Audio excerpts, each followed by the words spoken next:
Hey y'all, What's going on, everyone? I'm Jay, And I'm Chris the Bird Nerd. and we We are are the the Bird Bird Brain. Brains. I Sounded can good on cheers, mine. but And I think you've got something else to show. yeah, I got something else in my hand here. I've got a Spike, our bearded dragon. He's our common bearded dragon. We think He we were just doing the yeah, research. he just wanted some attention. He's been freaking out in his cage, so I figured instead of you guys hearing all the ruckus, we'll let him join us for this episode. And he usually likes to just hang out on the shoulders. He'd probably try and head on over and jump off, but we'll see how it Just goes. Maybe regretting this decision. He's usually pretty chill. how athletic is he? Can he jump like that? Oh man, he's the laziest thing ever. Uh, I don't think he could even jump to the counter behind me, and it's like maybe less than a foot away. He's just fat Another, and slow. He sits on his rock and thinks he's king, and then my kids just tote him around everywhere. So don't you have you showed me one time, I think you've got a costume for him, right? yeah, it's over here somewhere. The little bat wings that we strapped on him and put there. He was a bat for a bat dragon, I guess, for Halloween. Halloween. So That's yeah. awesome. You know, they're coming out with a live action of How to Train Your Dragon. Oh, really? I saw the trailer today. It looked good. Oh, that's awesome. I think I'll Can watch it with the kiddos. I think do you my need to audition for that, Spike? You want to be on the movie? they could He's just like, CGI him all giant. He's a cool color. I didn't realize yeah, he looks on camera, he looks really yellow. He looks golden. yeah. He's so his back's a little bit darker right now, Yeah. because he's cold. But when he's warm and basking under his heat lamp, yeah, he turns like a bright yellow, bright orange. He's beautiful. He actually, and he's a male, so his when he's wanting to strut his stuff, his beard will turn black, like a jet black, and he'll puff it out and start bobbing his head up and down, thinking he's all cool. And last thing on bearded dragons, which I think is hilarious. Every once in a while, I'll find like videos on YouTube of like other bearded dragons, doing like the mating dance and whatnot. And they have one where they're when they're like submitting to another, Hmm. they'll raise one leg and kind of like so the females will do it to the males, and then lesser dominant males will do it. They'll do it to the dominant male. So they'll like grab their Like to leg right here, surrender. and that they'll literally just like this. They just wave it. It's kind of funny. So when I show him the videos, he'll like do this like little wave of like, I'm like, come on, dude, you're supposed to be the dominant one. You're super fat. Like, don't be submitting to them. Like, I'm show not your trying to stuff. fat. So they're just like, not me, I surrender, huh? Yeah. But anyways, enough about Spike. We'll hit us up some bird topics today, Jay. What are we gonna be speaking about? All right, you ready for this segue? I got one cooked up. So before this episode, we were talking bearded dragons. And I just found out there are 8 species of bearded dragon in Australia, which I did not know until about 4 minutes ago. And we're 3.5 minutes into this podcast, so do your math. But one of the species is the Kimberley bearded dragon. And it is the same Kimberley that is the Kimberley region of Australia. And the bird we are going to talk about today lives in the Kimberley region of Australia. So even though Spike's not that kind, one of his cousins ha- hangs out with the bird we're going to talk about today, which is the masked grass finch. The Bird Brains Podcast with Chris and Jay. The Bird Brains Podcast with Chris and Jay. The Bird Brains Podcast with Chris and Jay. Bird Brains, Bird Brains. The Bird Brains Podcast with Chris and Jay. The Bird Brains Podcast with Chris and Jay. The Bird Brains Podcast with Chris and Jay. Bird Brains, Bird All right, Brains. before we talk about the masked grass finch, which is probably my favorite finch, It's shout an out awesome bird. to New Zealand. Uh, we by the time you see this, I think we'll be Probably like what, three three or days four out? days out, 3 days Yeah, out yeah. from the release of the Bird Brains Perch Box. Got a thing here to show you. We got some Moxy Vet here. Um, Moxy Vet's an interesting one. I really like it, um, but I don't like it for everything that it claims to do on the label. This will be an add-on to the Perch Box, also just available on the website. Use code BirdBrains, 10% off. But so on the instructions, it says for the control of internal and external parasites, air sac mites, scaly face mites, feather mites, ticks, roundworm, pinworm, hairworm, gizzard worm, and tapeworm. Oh, it's a Um, pretty broad variety. right. As far as the mites go, so especially the air sac mites and the scaly face mites, I do not like Moxy Vet for that. And you might be thinking, Jay, why are you trash talking this thing you're trying to tell us about? I think it's a great product. I think any birds in quarantine when you get them, and especially birds you keep outside, but just you know somewhat regular schedule. Um, I use it twice a year. Yep. Um, the I don't think it does the mites well. The main reason I don't think it does the mites well is because the mites require multiple treatments throughout their life cycle. MoxyVet It's a um, one and done. is a one and done, and I just don't think I've used it on Yeah. birds, and then they still have air sac mites. I just don't think it's I'm, that great. I mean, I guess you could use it in accordance to the mite's life cycle. So if you use it, then wait 21 days and use it again. But I would agree with you, Jay. I have not seen it be as effective for mites. I think it's a great preventative. Like keep using it as preventative measures and to treat for the intestinal worms and things like that. I think is Mhm. great. Um, but if I have a bird that's sick, showing signs of mites, I usually tend to go towards like the scat or some of the other mite treat medications out S76, there, yeah. S76, and so. But yeah, I think it's a great medication. I have it in my cupboard as well, Jay. I think it's a great add-on. It's definitely a great preventative medication to have on hand. Hmm. Very simple to use. Mix it in with the water. It's got good uh, measuring instructions or medication instructions as far as the dosing goes and whatnot. And so definitely use that and have it be available for your birds as a preventative treatment. And or if you see early signs of sickness and you're not quite sure, but you know it's something internal, this would be a great first medication to try to see if you see any improvements and results for your birds. And if not, then kind of go into some of the other medications. And this is a liquid. I don't know if you can hear that. It did, Um, yeah. yeah, so this is a liquid. The other thing I like about Moxy Vet is it doesn't have too chemically of a smell, and I assume a taste. I have not dewormed myself with this. But I find my birds will drink it readily. Um, some of the medications, like when you get into Baycox and things like that, you'll get like a hesitation. Um, Moxyvet is also safe with chicks. Yes. Um, and not all medications are. This one is. So, for deworming internal parasites like that, this is great.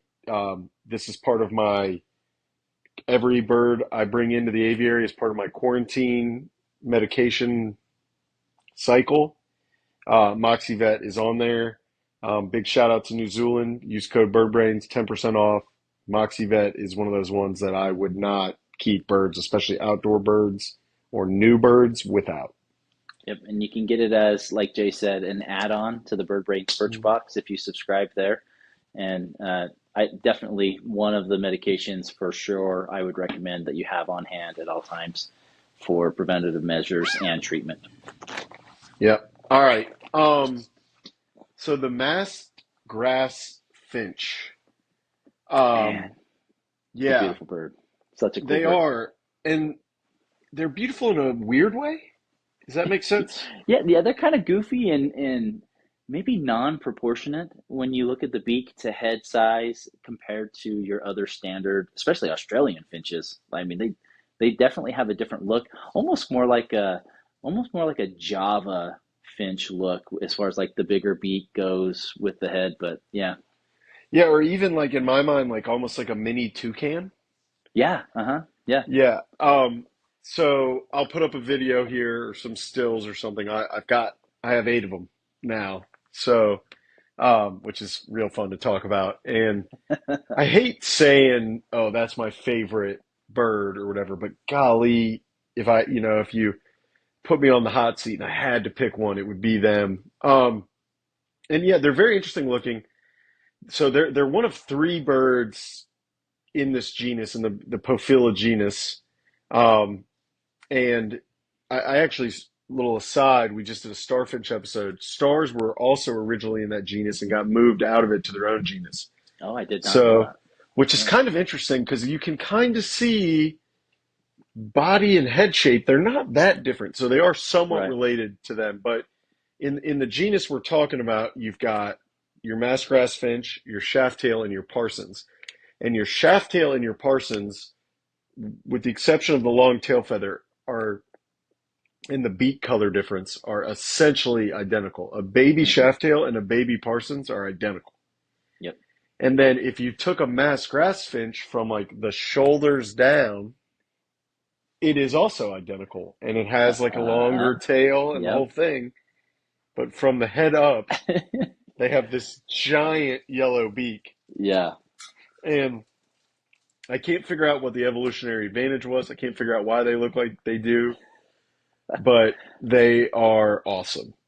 Well, Um, and do you know very many finches, Jay, that have a yellow beak, especially even from just Australia? Like other than mutations that have been bred in captivity, and I know you've got like some shaft tails that now have, you can get like uh, a lighter orange beak, and yeah, zebra finches as well. But like, are there other finches out there that have a yellow beak like the masked grass finch? I can't think of one at I all. I can't I can't can't think either. I of mean, you've got like a toucan, like you said, that has a yellow beak, but I don't. which is from a I different don't. continent, not even at all Yeah, related, all, really, all right? They're together. just So both I don't. birds.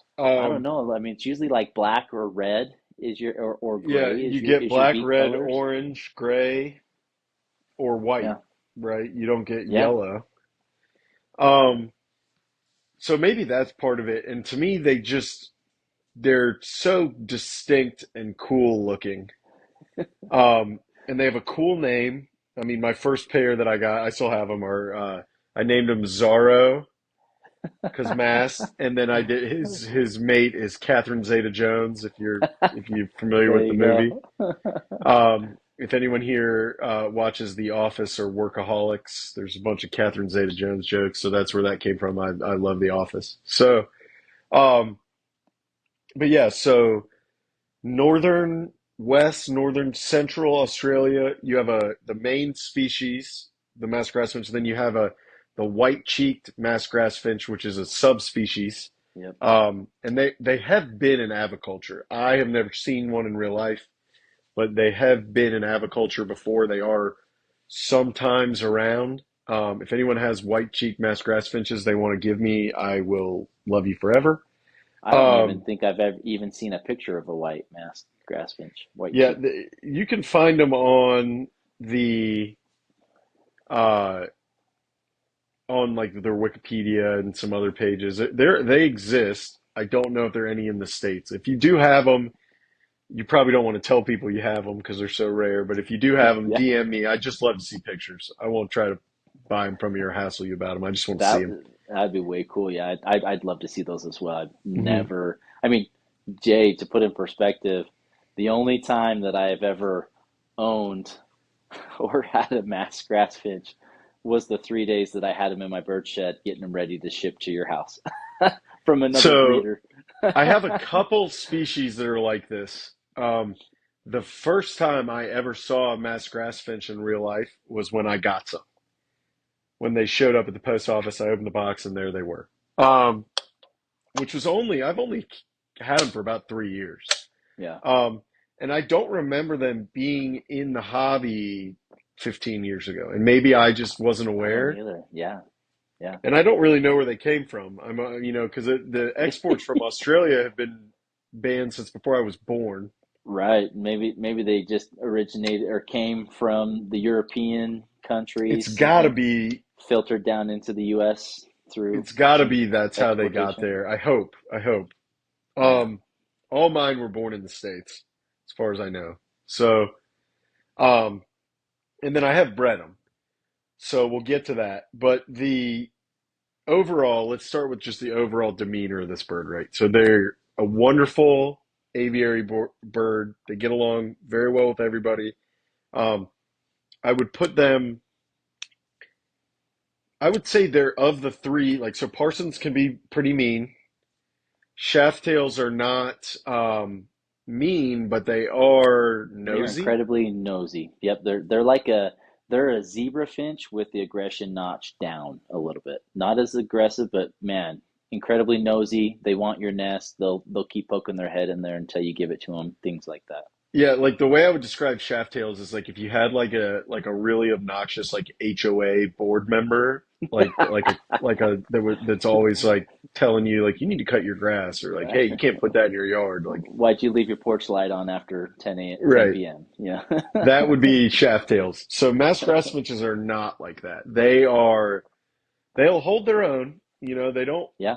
they don't get super bullied, but and they're decent. They're good size. You know, they're Gouldian size Australian shaft tail size finch. They're bigger Australian finch, but I've never seen one instigate. I've never seen one chase another bird, and I've got eight. I mean, I've got a good sample size. Yeah. They're very go along to get along type bird, which is awesome for a mixed aviary. How are they? I mean, you've talked about the temperament, Jay. Hmm. Are they a flighty bird? You know, like your starfinches, they're more on the shy side, right? And they'll probably, would prefer to not be in front of a human. How are the grass finches like? Are they kind of skittish? Are they in between? Where are they on that scale? Good question. They're more skittish than the shaft tails, but not much. So like they're not the first to the egg food type bird at all. They're middle of the pack, but I can get pretty close to them before they'll fly away. Um, and they don't like some birds um, will not do natural behavior in front of me at all, if that makes sense. If they know I'm Yeah. watching, trying to think of an example of uh, a species I have that's like that right now. I can't think of one off the top of my head, but some species just won't. If you're in there, they're just going to watch you the whole time. Yeah, Um, a lot of your African waxbill species mhm. I guess your cordon bleus and stuff will still do their courtship, but like your firefinches, I have, I don't think I've ever seen the male truly court the female other than kind No, of, pointing his tail towards her and doing a little tiny head bob. But yeah, so they're maybe more right, your African right. species. Your Australian species are usually not as shy and will open up if you sit there quietly for enough time. Right, and masked grass finches, though, just as, to give you an example of where I'm going with this, they can be sexed by singing. They'll sing in front of you. So you know you can do things like take them somewhere, you know, take them out of the room, bring them back in, and they'll sing in front of the other ones. Another little interesting thing, their song, the Parsons and the Shaftail both have a like a beep beep beep type song, like much more like songbirdie type song. Hmm. Your masked grass finches sound very similar to a It's zebra finch. They have like the uh-huh. rolling song. Uh-huh. So it's that's very interesting too. They're just a goofy, fun little bird. I really, really like them. Um, So how are they? I mean, you've bred them mhm, before, right, Jay? The mhm. only other person that I know of in Utah that's bred them is my brother, and hopefully you guys can get some species trading here down the road. But breeding wise, what are they like? What do you need as far as getting them to breed, successfully breeding, feeding their They young, are etc.? the hardest bird I've ever bred. Um, more harder than the Africans that I've bred. There is no rhyme or reason to it at all. There is no there's a couple things that they have to breed. So I can answer that. So they don't tolerate nest checks at all.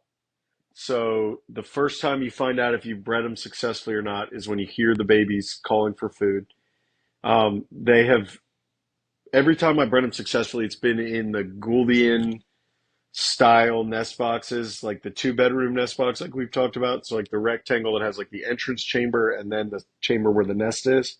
Hmm. They also have only used the nest where I glued the PVC pipe on the front. If you have more questions about this, uh, earlier this year I have a nest box episode where I talk about that. And they do a funny thing that you'd have to there. I don't know of another way you do it other than giving them wood chips. So they'll build their nest just like you would expect. They're a good nest builder. They build their own, no problem. Zebra level nest type deal. But they line the entrance with wood chips. And I don't know why. I don't know what. They'll also take that bird charcoal, they'll put that in there. But they will not breed until there's wood chips at the entrance. And I can't figure out why that would be, what that would be for, but you got to have it. They like live food. So mealworms, they'll hit flightless fruit flies. I've seen them eat. I'm trying to think. Freeze dried. I think they've eaten freeze dried for me, and they'll eat egg food, um, and then seed. But Do, yeah, that the main thing there is you got to have wood chips, which is a that's totally different, crazy. I've mhm, yeah, I've never even heard of like that. small, Yeah. you Do know, do they wood chips. prefer, I mean, do they prefer any type of nest box? Do they prefer like hidden in the shrubs? What do they Um, prefer that way? Mine have all used. Um, I've had some that were sort of hidden underneath like a walkway. They seem to they don't seem to care about the height of it, but they want to have something that covers above it. Hmm. So in some cases for me that's been the top of the aviary, and then in some cases for me that's been underneath like that quail walkway I have or something, but so they I don't think they would use a nest box that is like that mid-level Yeah. nest box that doesn't have something above it. So they if you put like 2 nest boxes right on top of each other, they would use the bottom one because they want something above it, which makes sense. Uh-huh. In the wild, that'd be like predator protection. They'd want to breed somewhere where there was something blocking the Right. top attack, which is common for birds. Yeah. That's if you want to scare a bird, be above them making movement, right? As a general rule. Yeah. And I'm trying to think for my brother, because I know my brother successfully bred mass finches this last 2 years. He put and this has been really successful with his Shire African species, but it sounds like his masked grass finches used it as well. On one of his walls in his shed, he built kind of like a little. He went to the lake, a local lake or Oh, the reservoir, and cattail wall. cut down all the cattails and he put them up there, and then he hid nest boxes throughout, right? And so that's where like his fire finches have bred and his gold breasts have bred really well for him in there. But that's where his mast finches bred as well. They were up toward the upper level, and he had a nest box that kind of faced like the corner of the wall, but then was at the top of the reed, so it was kind of hidden in there a little bit. And that's where, and like you said, he didn't even know he had babies until right before they fledged, really. And so, but yeah, that's kind of interesting, the dynamics of that and just what you've done to successfully breed them in the past. And the other thing that's interesting, so like we talked about earlier, same genus, right? Really close related. Your shaft tails and your parsons, they can interbreed with those species. Those two babies come out and they are the shaft tails and the parsons babies, again, identical, can't tell them apart. Masked grass finch babies come out brown with like a grayish black beak. They do not look anything like the other two babies, and they don't look like the parents. They look more like a normal starfinch baby with a smaller beak. Yeah, Kind of that browner color, browner beak. Yeah, that's probably. I think I might have some pictures of my brother's babies. I might I've have got to some on my send you, Instagram of yeah, babies.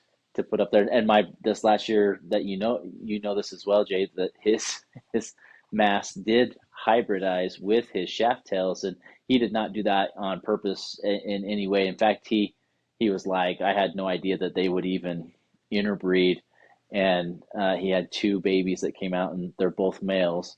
So they have an orange beak like a shaft tail, Mm. kind of like a half bib like the shaft tail, and then the rest of the body looks like a masked grass finch, and then its song is kind of in between the mask and the shaft tails. They look really cool, but yeah, he's like, I had no idea that they would even, when the babies first came out, he just thought they were masked babies. He's like, this is awesome, my masked bred. And then as they matured, I was like, I don't think those are fully masked finches. Yeah, I remember But you. I was keeping track of that in real time because at first, like, hey, we got mask babies, and then it was like, ah, no, we don't. A couple yeah, weeks later, he did move the shaft tails out, and he did get a couple new masked babies, and those hybrids are in his other cage as well. So he just has his masks together in hopes that he can still breed. And he did kick out one baby late this fall that is purely a masked baby, which is awesome. And he's hoping as a female because he's got some extra males on hand, but maybe get something going in the next year for you, Jay. You guys can be our only ones in the U.S. that breed these puppies. I don't know anyone else that has them, to be honest with you. At least no one else in Utah yeah, I besides my don't know brother. anybody else that has them besides your brother either. Sexing them, like you talked about, sexing them is really hard. Um, Again, it's just one of those things. Like you asked me how hard they are to breed; they're so hard to breed. So, like, I really don't know how many.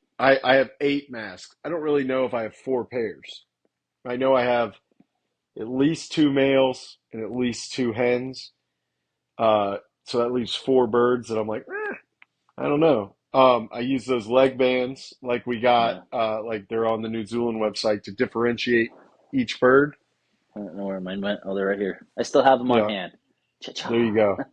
So I use those, and then one of my birds, we went through this whole big thing. Lazarus had the broken leg that has healed, so I don't really know if Lazarus is a boy or a girl. Have you put Um, him or her back out in the aviary yeah, with the others? Dude, been out that is there like like a month now, no problem. that's like the best success story. If you guys haven't heard that by now, you need to go back to Jay's videos and watch that because honestly, when he first showed me the leg, I was like, there's no hopes for this bird. It's the leg either just needs to be amputated and it's going to be a single bird, or it's just going to get sick and die from its injury. And Jay did a freaking awesome job of nursing it back to health. And I hope that sucker just produces a bunch of chicks for you because you took such good care of it. So Well, it's funny.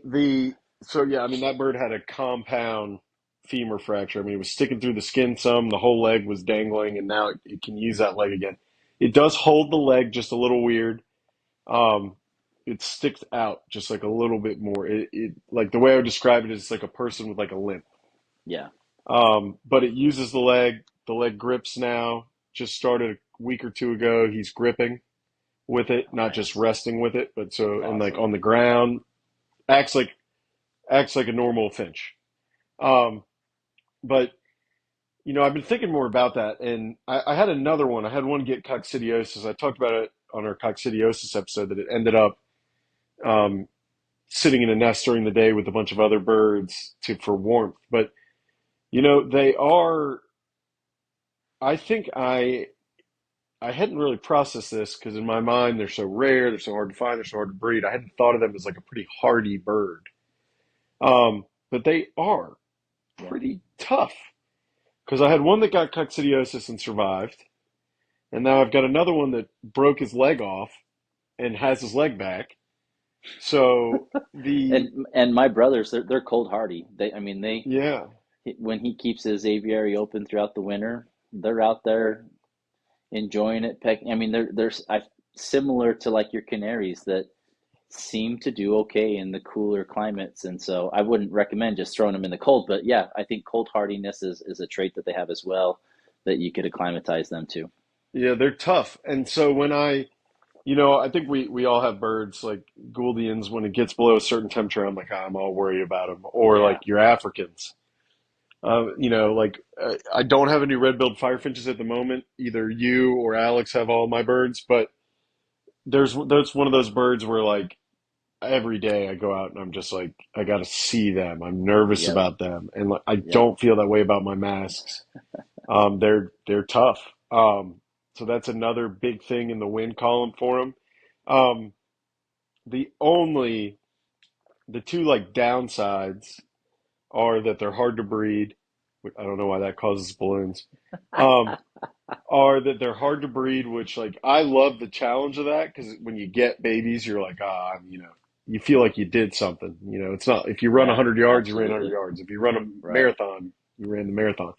Um, and then they're really rare, which means Yeah. they're expensive and hard to find. So like right now today, if let's just do it. Let's go on Google. Let's say Mass Grass Finch for sale. Gonna say you're probably looking what I would say cheapest you could find, maybe below $200 a bird. Yeah, so the the websites, and I don't really like buying birds online, but the websites that I know are good that I'm looking at right now, got one right here, got them for $120 a bird, but they're Okay. out of stock and they have been for a long time. I was gonna say that Um, that seems cheap to me. I would think like yeah, 150, 175 current state is what people would be selling them for at the lowest price. I don't think they, yeah, I mean, I'll check the other website that I would use to do pricing here, but Yeah, they're I definitely one of your rarer species from Australia. Like you said, hard to come by, hard to breed, which is obviously why they're hard to come by. Yeah, I can't see them being very cheap. yeah, I mean, this is one of those birds. Yeah, so the other website has them at 150 a bird, Okay, which I think okay, is probably where the market is. yeah, Also out of stock. But the here's the other piece of it, right? So like I've got eight. Hypothetically, I could sell some. If somebody would call me tomorrow and say, "Look, you've got eight, sell me two, keep six." And there's a lot of birds that I would take that deal on, I yeah, think. Um, I would not sell my masked grass finches. I just wouldn't. no way. I Yeah, mean, you know, somebody comes in and offers me Jeff Bezos money, we'll talk, I guess. But that's what I mean by rare or hard to find. It's not just can you find them, but is that person going to sell them? And because of all the great things we just talked about them, no is the answer. yeah.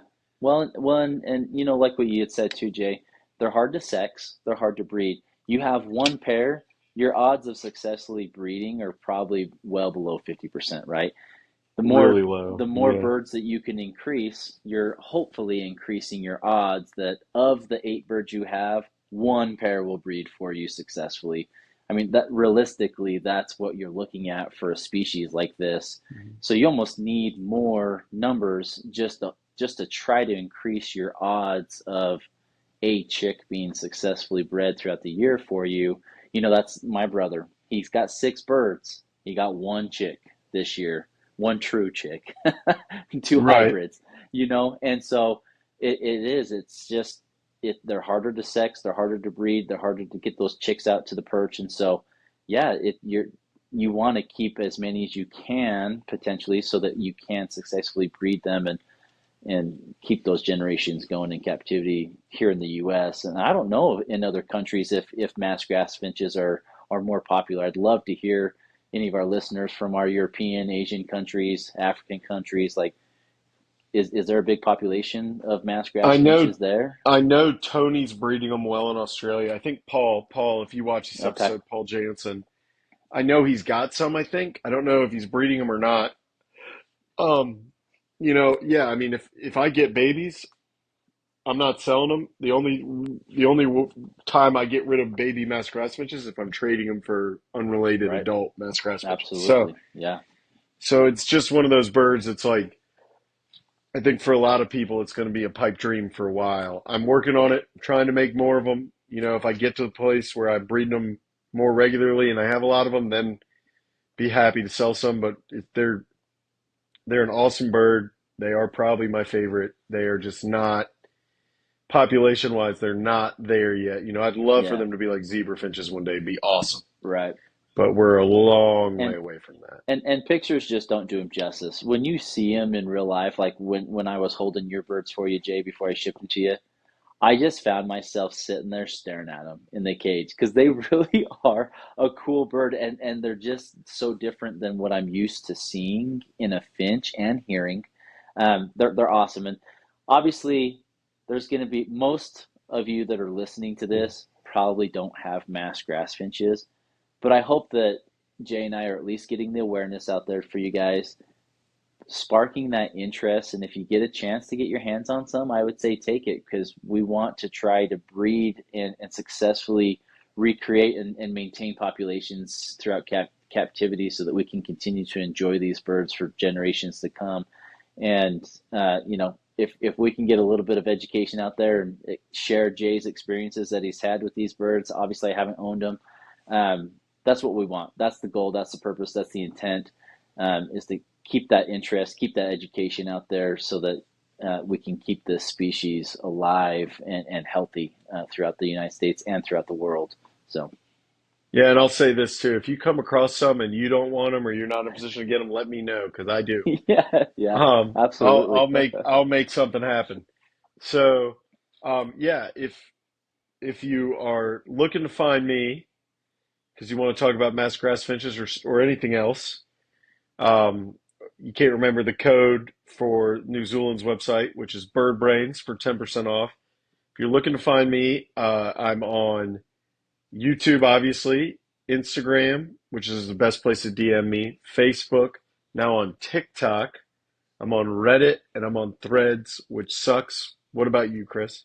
Yeah, reach out to me. Facebook and YouTube is Bird Nerd. Instagram is Bird Nerd 4. Try to be on there weekly, if not daily, if I can, depending on life and the craziness of the schedules. But um, love the interaction with you guys. Love the questions that come. Keep that up. New listeners out there, reach out to us, ask those questions. We'd love to share our knowledge as best as we can and education from our experience. And thank you and appreciate you guys. All right. That's it for this one. Catch you all on the next one. See you guys.